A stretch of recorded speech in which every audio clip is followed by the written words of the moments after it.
Vikramshila IAS coaching institute 14 बीघा ऋषिकेश। भारतीय इतिहास कर रहे थे हम लोग, आज हम उसमें कर रहे हैं भारत का वैज्ञानिक विकास 1947 से लेकर 1964 के बीच में। 1947 से 1964, ठीक है। आजादी के बाद क्या क्या वैज्ञानिक विकास हुए। तो भारत में परमाणु ऊर्जा के शांतिपूर्ण उपयोग के उद्देश्य से 1948 में परमाणु ऊर्जा विधेयक कानून बनाया गया तथा डॉक्टर होमी जहांगीर भाभा की अध्यक्षता में 10 अगस्त 1948 को वैज्ञानिक अनुसंधान विभाग के अंतर्गत एक परमाणु ऊर्जा आयोग का गठन किया गया। होमी जहांगीर भाभा भारत में परमाणु ऊर्जा अनुसंधान के पिता बोला जाता है इन्हें। क्या बोला जाता है? इनके नाम पर बार्क है, भाभा एटॉमिक रिसर्च सेंटर है, इसके नाम पर है डॉक्टर होमी जहांगीर भाभा।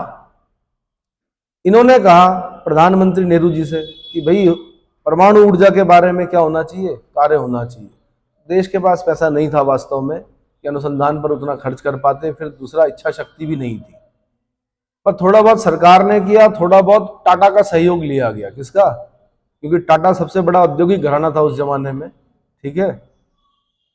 तो भाई दो क्वेश्चन आते हैं। एक आता है कि परमाणु ऊर्जा आयोग कब बना, तब आपने बोलना 10 अगस्त 1948 को। क्या याद रखना? आयोग, कमीशन, परमाणु ऊर्जा कमीशन या आयोग, एटॉमिक एनर्जी कमीशन, तब आपने बोलना 1948। और एक बोलता है विभाग, डिपार्टमेंट, परमाणु ऊर्जा विभाग, तब आपने बोलना 1954। यानी 6 साल का अंतर है। 48 में बना आयोग, 54 में बना विभाग। परमाणु ऊर्जा दोनों में कॉमन है। क्लियर हो गया? अगर पूछेगा परमाणु ऊर्जा विधेयक कानून, परमाणु ऊर्जा विधेयक कानून कब बनाया गया, तो वो भी 1948 में बनाया गया। कब बनाया गया? फिर पूछेगा आपसे परमाणु ऊर्जा आयोग के अध्यक्ष कौन थे, तब आपने बोलना डॉक्टर होमी जहांगीर भाभा थे, डॉक्टर होमी जहांगीर भाभा, ठीक है।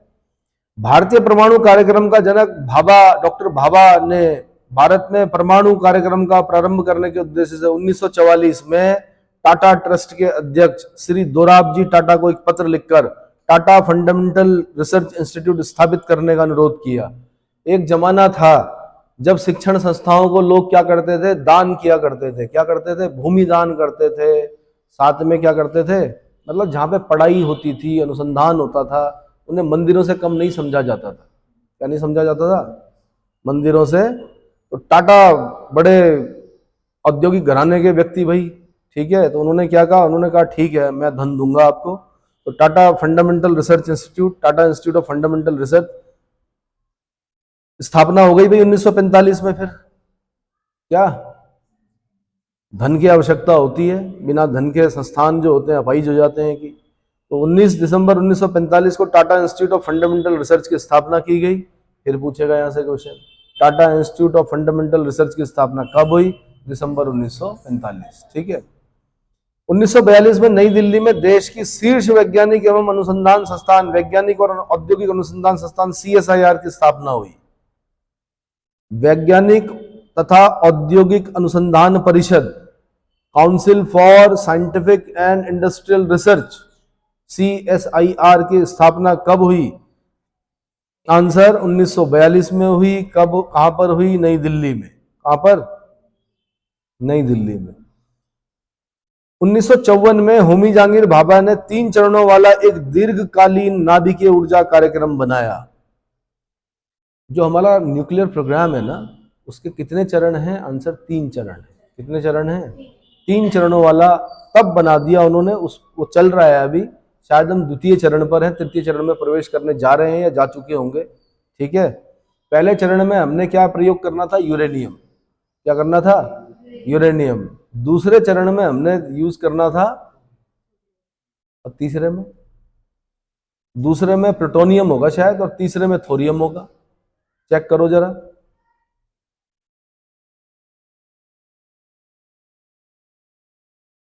उन्नीस में होमी जहांगीर भाभा ने 3 चरणों वाला एक दीर्घकालीन नाभिकीय ऊर्जा कार्यक्रम बनाया। इसका मुख्य उद्देश्य यूरेनियम और थोरियम के प्राकृतिक संसाधनों का उपयोग करना था। क्या करना था? यूरेनियम और थोरियम। तो पहले तो भाई यूरेनियम खाली जादूगोड़ा की माइंस में मिलता था। कहाँ मिलता था? जादूगोड़ा की खानों से मिलता था। अब तो देश में अन्य जगहों पर भी यूरेनियम के कुछ मिले हैं, ठीक है। दूसरा फिर साथ में एग्रीमेंट 1, 2, 3 हो गया था डॉक्टर मनमोहन सिंह के समय में। न्यूक्लियर सप्लायर ग्रुप की भी क्या मिल गई थी, लगभग सहमति बोल सकते हैं आप। हालांकि हमने CTBT comprehensive nuclear test band treaty पर साइन नहीं किया, हमने नॉन प्रोलिफरेशन ट्रीटी परमाणु अप्रसार संधि पर साइन नहीं किए, ठीक है।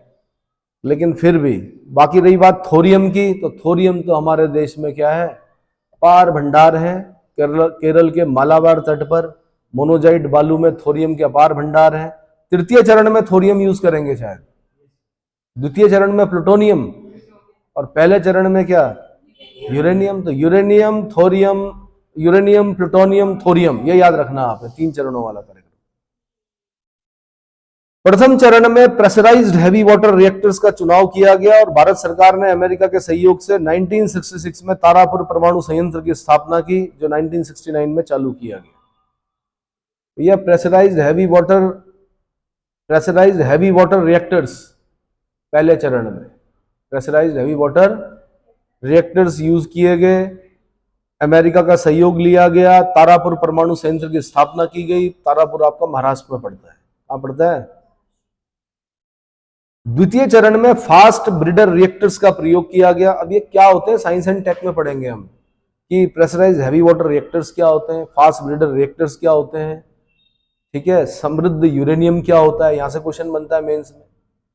एनरिच यूरेनियम क्या होता है, 20 शब्दों में लिखना होता है या 50 शब्दों में लिखना होता है, ठीक है। द्वितीय चरण में फास्ट ब्रीडर रिएक्टर का प्रयोग किया गया था। फास्ट ब्रीडर तकनीक के विकास के लिए 1971 में कलपक्कम, यहां से क्वेश्चन बना है, कलपक्कम कहाँ का नाम, इंदिरा गांधी जी के नाम पर है। तो इंदिरा गांधी परमाणु अनुसंधान केंद्र मद्रास के पास पड़ता है कलपक्कम। वहां पे 2 हैं आपके तमिलनाडु में, कलपक्कम और कुडानकुलम। कौन कौन है, ये भी ध्यान रखना। उत्तर से दक्षिण में सही क्रम क्या है परमाणु ऊर्जा अनुसंधान, परमाणु रिएक्टर्स का, परमाणु एटॉमिक पावर स्टेशंस का। तो उत्तर प्रदेश में आपने सुना होगा नरोरा परमाणु विद्युत गृह नियर बुलंदशहर, सुना है। रावत भाटा इन राजस्थान,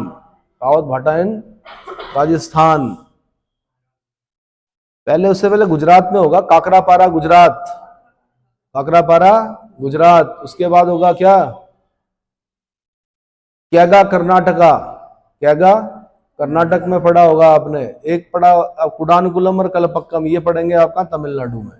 और अब तो नए भी हैं एटॉमिक पावर स्टेशंस, है ना, महाराष्ट्र में है और अन्य स्थानों पर है। तो उन सबके नाम क्रम से मैप बनाइए। मैप में उत्तर से दक्षिण में सही क्रम क्या है, पूर्व से पश्चिम में सही क्रम क्या है। यूपीएससी ऐसे पूछती है, कई बार क्या करती है, ऐसे क्वेश्चन पूछती है।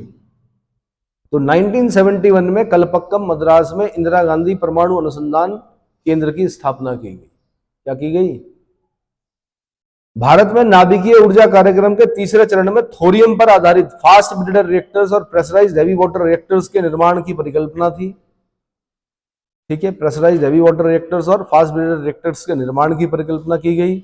भारत में नाभिकीय ऊर्जा की प्राप्ति की अपेक्षा नाभिकीय अनुसंधान हेतु विशेष रूप से अनेक अनुसंधान और प्रायोगिक रिएक्टरों का निर्माण किया गया। देश में पहला परमाणु अनुसंधान रिएक्टर जो था वो अप्सरा 4 था।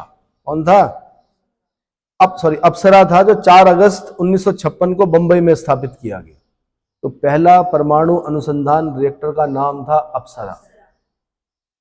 अप्सरा। क्या था, समुद्र मंथन में कितने रत्न निकले थे भाई, कितने रत्न निकले थे समुद्र मंथन में। सबसे पहले क्या निकला था समुद्र मंथन में, हलाहल। एक अप्सरा निकली थी, कौन थी, पूछ रहे हो कि बता रहे हो,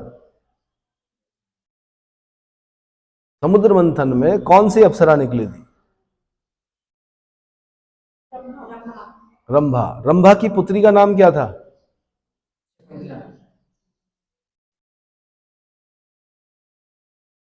चेक करो, हाँ जी, हाँ जी, ठीक है। तो अप्सरा 4 अगस्त 1956 को बंबई में स्थापित किया गया। याद आ जाएगा अब आपको कि अप्सरा क्या होती है, ठीक है। 1955 में परमाणु ऊर्जा प्रतिष्ठान ट्रॉम्बे की स्थापना की गई। 1957 में परमाणु ऊर्जा प्रतिष्ठान द्वारा यूरेनियम के प्रथम धातु पिंड का निर्माण किया गया। यूरेनियम के प्रथम धातु पिंड का निर्माण किया गया। 1960 में कनाडा के सहयोग से अनुसंधान रिएक्टर साइरस का निर्माण किया गया। कनाडा के सहयोग से साइरस का निर्माण किया गया। इसका उद्देश्य रेडियो आइसोटोप्स को का उत्पादन और उनके प्रयोगों एवं प्रशिक्षण में सहयोग देना था। क्या होते हैं आइसोटोप्स और आइसोबार्स क्या होते हैं?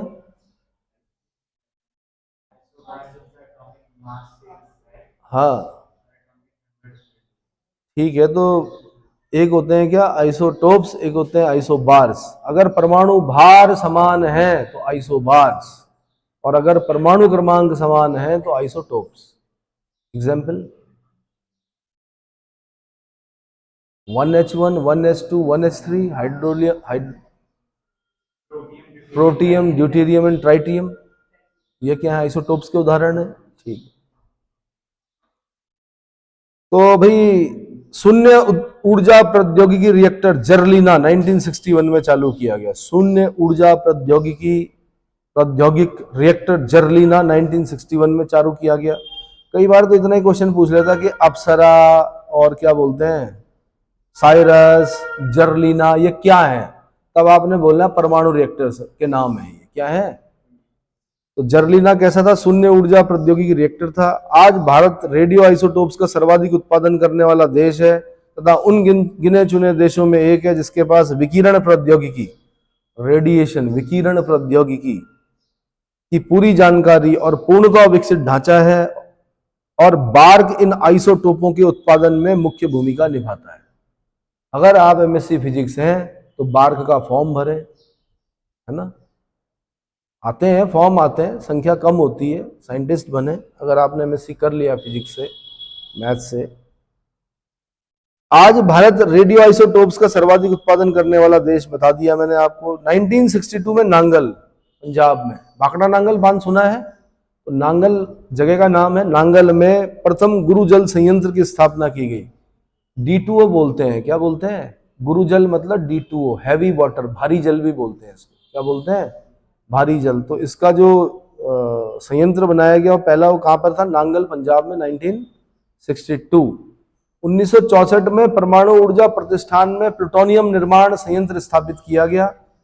भाभा की मृत्यु के बाद 1967 में परमाणु ऊर्जा प्रतिष्ठान ट्रॉम्बे का नाम बदलकर डॉक्टर होमी जहांगीर भाभा के नाम पर भाभा एटॉमिक रिसर्च सेंटर ने बार्क रख दिया गया। भारत में 1960 के दशक में नाभिकीय institute of nuclear medicine and allied sciences की स्थापना की गई। बहुत इंपॉर्टेंट, नाभिकीय institute of nuclear medicine and allied sciences. अरे भैया कैंसर पेशेंट्स होते हैं, रेडिएशन देते हैं उनको, पता है? जो कैंसर सेल्स होती हैं उनको आगे न बढ़े वो, उनको रेडिएशन दिया जाता है, तो रेडिएशन थेरेपी बोलते हैं उसको। तो मैंने कहा खाली इसका काम बिजली पैदा करना नहीं होता है, जो ये आइसोटोप्स और ये क्या होते हैं रेडियोएक्टिव सब्सटेंसेस होते हैं, ये अन्य जगहों पर भी काम आते हैं, मेडिसिन में भी, मतलब इलाज में भी काम आते हैं। समझ में आया? तो अब वो साइंस में पढ़ेंगे हम कि कौन सा किस में काम आता है। तो ठीक है भाई, नेहरू की एक महत्वपूर्ण उपलब्धि वैज्ञानिक अनुसंधान एवं तकनीकी शिक्षा के क्षेत्र में है, क्योंकि नेहरू ये मानते थे कि भारत की समस्याओं के समाधान के लिए विज्ञान एवं तकनीक का विकास अति महत्वपूर्ण कारक है। क्या है? 1938 में भारतीय विज्ञान कांग्रेस को दिए गए संदेश में उन्होंने यह कहा था कि सिर्फ विज्ञान ही अकेले भूख और गरीबी, गंदगी और अशिक्षा, अंधविश्वास और मृत हो रही परंपराओं, रीति रिवाजों और संसाधनों को भारी बर्बादी से बचा सकता है। 1938, हाँ, भारतीय विज्ञान कांग्रेस में क्या वक्तव्य दिया कि सिर्फ विज्ञान ही अकेले भूख और गरीबी, गंदगी और अशिक्षा, अंधविश्वास और मृत हो रही परंपराओं, रीति रिवाजों, संसाधनों को भारी बर्बादी से बचा सकता है। 1952 में अमेरिका के MIT यानी मैसाचुसेट्स इंस्टीट्यूट्स ऑफ टेक्नोलॉजी के आधार पर भारत में पहला IIT कॉलेज खड़गपुर में स्थापित किया गया। तो सबसे पुराना IIT कौन सा? खड़गपुर। कहां पड़ता है खड़गपुर? अरे भाई खड़गपुर कहाँ पड़ता है? IIT Kharagpur, IIT Kharagpur west Bengal, बिल्कुल। नौजवान आईआईटी क्रैक नहीं कर पाए तो कम से कम इतना तो याद कर लो, कितने आईआईटी हैं, कितने आईआईटी हैं हमारे देश में, बताओ। और ऐसा कौन सी जगह है कि जहां आईआईटी है पर आईआईएम नहीं है? मुझे बताइए अभी कितने आईआईटी हैं और कितने आईआईएम हैं? इंडियन इंस्टीट्यूट ऑफ मैनेजमेंट कितने हैं? इंडियन इंस्टीट्यूट ऑफ टेक्नोलॉजी कितने हैं? हाँ जी, 23 आईआईटी हैं। कहाँ कहाँ हैं, लिस्ट बताइए मुझे। और आईआईएम कितने हैं? टॉप जो है अहमदाबाद है, आईआईएम अहमदाबाद। आईआईटी कानपुर है, आईआईटी दिल्ली है, आईआईटी आपका खड़गपुर है, आईआईटी रुड़की है। रुड़की बाद में दर्जा दिया गया आईआईटी का, ठीक है, आईआईटी रुड़की। आईआईटी मुंबई है, आईआईटी हैदराबाद है, मेडक भी है, आईआईटी मेडक की आईआईएम है वहां पर। आईआईटी मंडी है, रोपड़ है, बिल्कुल, भिलाई है। और इंडियन इंस्टीट्यूट ऑफ माइंस कहां पर है? इंडियन इंस्टीट्यूट ऑफ माइंस वहीं होगी जहां माइंस होंगी। इंडियन इंस्टीट्यूट ऑफ माइंस, देखो एक तो अरे यार वो इंडियन इंस्टीट्यूट ऑफ मैनेजमेंट होता है, मैं इंडियन इंस्टीट्यूट ऑफ माइंस पूछ रहा हूं।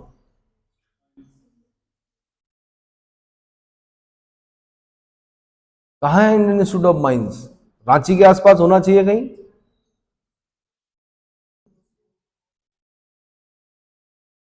बताइए,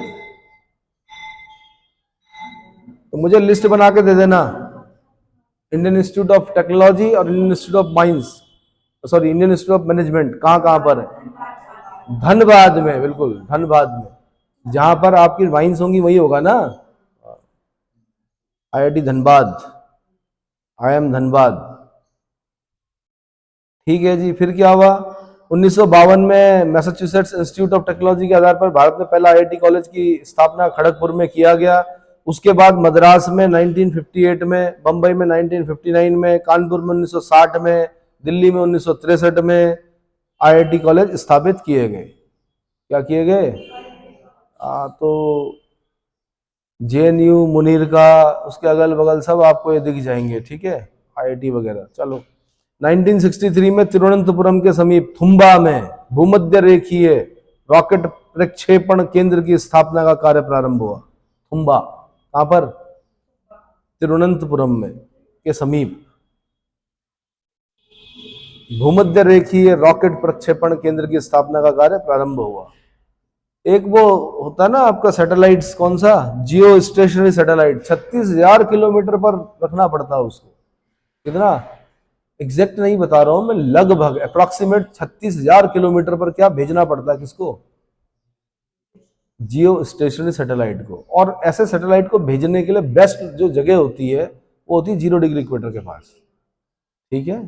तो पहले हम जाते थे वो फ्रेंच गुयाना, वहां जाते थे, भाई साहब हमारा जरा लॉन्च करना है, क्या करना है, जियो स्टेशनरी सैटेलाइट।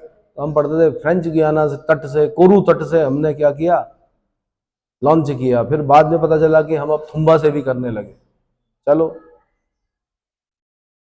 1965 में अंतरिक्ष प्रौद्योगिकी क्षेत्र में आत्मनिर्भरता की प्राप्ति के लिए एवं अनुसंधान एवं विकास को प्रोत्साहन देने के लिए थुम्बा में अंतरिक्ष विज्ञान एवं प्रौद्योगिकी केंद्र की स्थापना की गई। अंतरिक्ष विज्ञान और प्रौद्योगिकी केंद्र कहां पर है? आंसर थुम्बा में है। कब हुआ स्थापित? 1965 में हुआ। क्यों हुआ? अंतरिक्ष प्रौद्योगिकी क्षेत्र में आत्मनिर्भरता की प्राप्ति के लिए। क्यों कर रहा है नासा इतना खर्चा? अमेरिकी जीडीपी का बहुत बड़ा एक भाग वो नासा खर्च करता है अंतरिक्ष अनुसंधान पर। क्यों करता होगा बताओ, क्या फायदा हो रहा है उससे? क्यों भेज रहे हैं भारत जैसे देश चंद्रयान 1 और चंद्रयान 2? क्यों कर रहे हैं ऐसा? अरे भाई, अंतरिक्ष का अध्ययन क्यों कर रहे हैं हम लोग? और अगर पता चल गया लाइफ पॉसिबल है तो देखो, उपनिवेश तो बना नहीं सकते अब धरती पर, है ना, बड़ी बड़ी एजेंसियां हैं, लेकिन माना नासा को कभी कोई ऐसा ग्रह मिल गया कि जहां पर जीवन संभव है, और हो सकता है कि अर्थ से अच्छा कोई ग्रह मिल जाए, क्या पता, है ना, अरबों खरबों क्या है, तो क्या होगा, उस पर अधिकार किसका होगा, अमेरिका का होगा। किसका होगा, अमेरिका का अधिकार होगा। उसने अनुसंधान किया है ना, खोजा है उसने, फिर वो भेजेगा क्या, अपने जो खर्चा कर सकते हैं लोग उनको भेजेगा वहां पर, एक नई कॉलोनी विकसित करेगा। जैसे पहले नहीं बोलते थे कि वो स्वर्ग लोक में किसी ने गलत कार्य कर दिया तो उसको बोलते थे जाओ पृथ्वी पर चले जाओ, पृथ्वी लोक पर, this earth is a hell of another planet. बताया जाता है कि पृथ्वी पर बुरे लोगों को भेजा गया था, वहां के, कहाँ के, सबके भगवान ऊपर हैं, खाते जमीन से हो उगाकर, पानी जमीन से निकाल रहे हो नीचे से, फसल जमीन से खा रहे हो, तो भगवान नीचे नहीं है कि भगवान ऊपर है। ऐसे ऊपर क्यों देख रहे हैं, क्या परंपराओं में चला आ रहा है, तो इसके लिए स्टीफन हॉकिंस को पढ़िए, वो जाते जाते क्या बोल गए, क्या उन्होंने गॉड की एग्जिस्टेंस पर अपनी हामी भरी या नहीं भरी, और अंतरिक्ष के बारे में उनके क्या विचार है, तो वो आपको स्टीफन हॉकिंस से विचारों से पता चलेगा कि सबसे ज्यादा आईक्यू वाले व्यक्ति वही थे, हम तो कुछ भी नहीं है उनके, है ना, चरण धूलि भी नहीं है। चलो आगे, अंतरिक्ष विज्ञान एवं प्रौद्योगिकी केंद्र की स्थापना की गई 1967 में, अहमदाबाद में उपग्रह दूरसंचार भू केंद्र की स्थापना की गई। अहमदाबाद में उपग्रह दूरसंचार भू केंद्र की स्थापना की गई। क्या बोलते हैं इसको इंग्लिश में, शॉर्ट में बोलते हैं, कुछ क्वेश्चन आया एक बार, space application centre. Space application centre कहां पर है, अहमदाबाद में है, देखना जरा। और उपग्रह दूरसंचार भू केंद्र भी कहां पर है, अहमदाबाद में। स्पेस एप्लीकेशन सेंटर कहां पर है, अहमदाबाद में है। हाँ, राकेश शर्मा गए थे ना अंतरिक्ष में, बताया जाता है कि स्क्वाड्रन लीडर थे, क्या थे, एयरफोर्स में थे। बिटिया उनकी डेथ हो गई थी, छोटी बिटिया थी कोई, तो सुना था उन्होंने कि मरने के बाद लोग कहाँ जाते हैं ऊपर, तो प्रेरणा मिली उन्हें वहां से कि मैं जाऊंगा वहां, कहाँ ऊपर अंतरिक्ष में गए वो। तो दो स्टेटमेंट उस जमाने में, मैं तो बहुत छोटा था, बड़े अच्छे लगे। एक तो इंदिरा गांधी जी ने पूछा कि वहां से भारत कैसा लग रहा है, क्या ऊपर अंतरिक्ष से आपको भारत कैसा लग रहा है, तो एक जवाब उनका यह था कि सारे जहां से अच्छा हिंदोसिता है, क्या सारे जहां से अच्छा हिंदोसिता हमारा। एक स्टेटमेंट तो बड़ा प्रभावित किया मुझे, मेरे बाल मन को उस जमाने में, 84 में, हम भी बच्चे ही थे भाई। दूसरा उन्होंने एक चीज और जो लेख था वो ये आया था कि बिटिया को, मतलब सुना था कि ऊपर रहते हैं, लेकिन वहां भी नहीं मिली, कौन, बिटिया। समझ में आया, चलो। अब ये बहुत पुरानी स्मृति पे आधारित है, कितना सच कितना झूठ मुझे ध्यान नहीं है, लेकिन इतना पता है हल्का फुल्का जो बाल मन की जो स्मृतियां उनमें से एक है, ठीक है। 1969 में भारतीय राष्ट्रीय अंतरिक्ष अनुसंधान समिति का पुनर्गठन करके भारतीय अंतरिक्ष अनुसंधान संगठन इसरो की स्थापना की गई। इसरो की स्थापना कब की गई, सन पूछता है, आंसर 1969 में। कब की गई, और पहले क्या था इसका नाम, भारतीय राष्ट्रीय अंतरिक्ष अनुसंधान समिति था, क्या था, और अब इसको बोलते हैं ISRO, Indian space and research organisation, ठीक है। बाद में 1972 में अंतरिक्ष आयोग और अंतरिक्ष विभाग की स्थापना की गई। इसकी अंतरिक्ष आयोग और अंतरिक्ष आयोग, जहां पर भी आएगा कमीशन, ठीक है। 1948 में भारतीय टेलीफोन उद्योग लिमिटेड की स्थापना की गई, जिसे जनवरी 1950 में सार्वजनिक क्षेत्र की कंपनी में परिवर्तित कर दिया गया। भारतीय टेलीफोन उद्योग लिमिटेड। तो हम लोग भाग्यशाली हैं कि हमने सबसे पहले टेलीफोन देखे, हमने वो वाले भी देखे जिसमें घुमाते थे, क्या वो वाला समय भी देखा कि पूरे मोहल्ले में एक के यहाँ टेलीफोन होते थे, सबके फोन उसके यहाँ आते थे, वो भी समय देखा। और वो समय भी देख रहे हैं कि सबके हाथ में क्या है, फोन है। और वो समय भी देख रहे हैं कि सब क्या चल रहा है, गूगल पे, और ये जो मतलब डिजिटल करेंसी चलने लगी है। तो इसका मतलब हम विकास की तरफ जा रहे हैं, ठीक है, अच्छी बात है। और हम लोग भाग्यशाली हैं उस पीढ़ी में कि हमने अपनी कॉपी में 1999 भी लिखा, और अब 2024 भी लिख रहे हैं। क्या लिख रहे हैं भाई, आप लोगों ने लिखा, नहीं लिखा ना, हम 19 लिखा, आपने नहीं लिखा, हम लोगों ने लिखा। और 19 हम लोग उस पीढ़ी से हैं जिन्होंने Y2K प्रॉब्लम भी देखी, बड़ी समस्या उत्पन्न हो गई कि भाई अब 2000 कंप्यूटर का क्या होगा। Y2K प्रॉब्लम बोलते हैं उसको, क्या बोलते हैं, जब सन 2000 आया तो 00 को क्या किया जाएगा, ये एक बड़ी समस्या थी, कैसे करेगा कंप्यूटर उसको हैंडल, नहीं आया समझ में। पढ़िए, लेकिन मेंस में आता है क्वेश्चन Y2K प्रॉब्लम, उत्तराखंड में आज भी पूछता है कि Y2K प्रॉब्लम क्या थी। तो Y मतलब ईयर, 2K मतलब 2000, कि सन 2000 ईयर में क्या होगा कंप्यूटर का, कैसे पढ़ेगा उसको, 00 को तो पढ़ता ही नहीं है।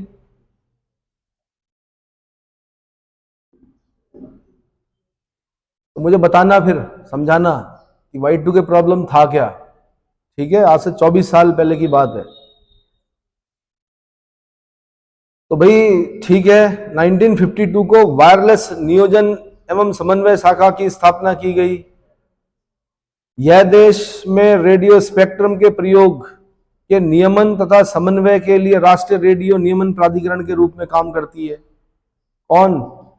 वायरलेस नियोजन एवं समन्वय शाखा, इनसेट, जो एक अंतरराष्ट्रीय उपग्रह संचार प्रणाली है, का गठन 1962 में किया गया। INSAT 1A, INSAT 1B, INSAT 1C, सुनते होंगे आप, सुनते हो। तो इनसेट जो एक अंतरराष्ट्रीय उपग्रह संचार प्रणाली है, का गठन 1962 में किया गया था। भारत में कंप्यूटर का विकास 1955 से प्रारंभ हुआ, लेकिन इसका वास्तविक विकास राजीव गांधी के शासनकाल में माना जाता है। कंप्यूटर का उपयोग प्रारंभिक वर्षों में मुख्य रूप से वैज्ञानिक गणनाओं के लिए किया जाता था। कृषि उत्पादन बढ़ाने के उद्देश्य से 1963 में राष्ट्रीय बीज निगम, बहुत इंपॉर्टेंट भाई, राष्ट्रीय बीज निगम कब बना, 1963 में स्थापना की गई। 1956, ये क्वेश्चन कई बार पूछा गया भाई, उत्तराखंड में है ONGC, आपके देहरादून में है ONGC है, इसलिए क्वेश्चन पूछता है बार बार, ONGC की स्थापना कब हुई, 1956 में। तेल एवं प्राकृतिक गैस आयोग बोलते हैं, oil and natural gas, ONGC corporation. ठीक है। नई दिल्ली स्थित वैज्ञानिक और औद्योगिक अनुसंधान परिषद यानी CSIR यानी council for scientific and industrial research के अंतर्गत 1 जनवरी 1966 में गोवा में एक राष्ट्रीय सागर विज्ञान की स्थापना की गई। राष्ट्रीय सागर विज्ञान की स्थापना कब की गई? 66 में की गई। कहां पर की गई? गोवा में की गई। इस संस्थान का मुख्य कार्य समीपवर्ती सागरों के भौतिक, रासायनिक, जीव विज्ञानिक, भूगर्भ विज्ञान, इंजीनियरिंग से संबंध में पर्याप्त ज्ञान विकसित करना था। तो ये बड़ा शॉर्ट में बताया मैंने कि भारत में वैज्ञानिक विकास जो 47 से 64 के बीच में हुआ, वो क्या हुआ। ठीक है, उसके बाद भी लगातार होता रहा, मैंने कहा आपको। तो इसमें इतना ही कर रहे हैं, इसके बाद में कराऊंगा आपको भारत की विदेश नीति नेहरू तक। ठीक है।